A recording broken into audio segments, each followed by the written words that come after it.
Ah, the magic of Madison Avenue. By now we're all familiar with the kind of talent that not only sells you ice in winter, it makes you think you're desperate for it. But how about selling our own national pastime right back to us? Why, poor old Abner Doubleday would turn over in his grave, right?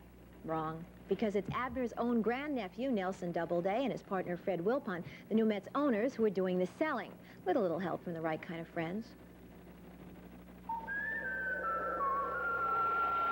The New York Mets, for the first time in their history, have gone into first place in the National League race.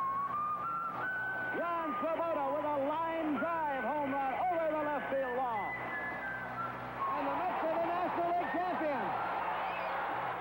The year was 1969, and a scruffy young team called the Mets achieved what all the smart money said was the impossible dream, the World Series. It was a real Cinderella story, and the loyal New York fans went crazy. But by 1979, just 10 years later, the impossible dream turned sour. The Mets were at the bottom of the league. The franchise was sold. So the new Doubleday decided it was time to bring in a heavy hitter.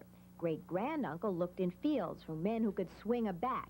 Great-grandson went to Madison Avenue for a huckster. Jerry Della Femina, already famous for selling everything from cat food to banks to Blue Nun wine. Jerry, how do you sell a baseball team? I think that you sell the past. It's very tough, and we're dealing with the Mets.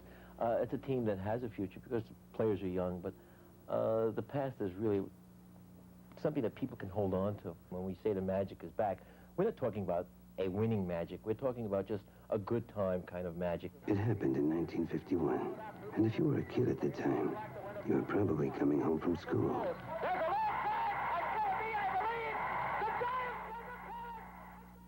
You sell the past, you sell the future. Anything but the bleak Mets present.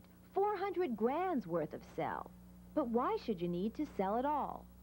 There are a lot of people yelling for that entertainment dollar. We have to come back and say, okay, we've got great entertainment. Remember how much fun you had going to a ball game? Remember how close you felt to your father when he took you to a game? Remember how great you felt? And we say things like, a free offer for any father who wants to get closer to his son. Yes. That's a way of getting people closer and feeling something about baseball.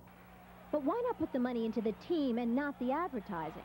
$400,000 isn't that much money in today's money market for baseball players. But if we could put another 100,000, 200,000 people into those seats, that would generate enough income to buy a lot better ball players, to pay for a lot more scouts. So the fact is that what we're doing is, sooner or later, we are going to generate income that will pay for better players and more players, and there should be no reason for the agency to continue after that. The fact is that it should be a one-shot campaign.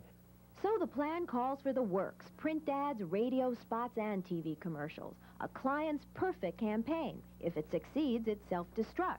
And even the ad men seem happy. The first campaign this legend has personally written in 4 years. Not bad for an admitted lifelong Yankee fan. I'm back in Brooklyn. It's now 1954, and I'm rooting for the Yankees against the Dodgers in the World Series, and that's worth a lot of money. Shea Stadium in 1980. The magic is back.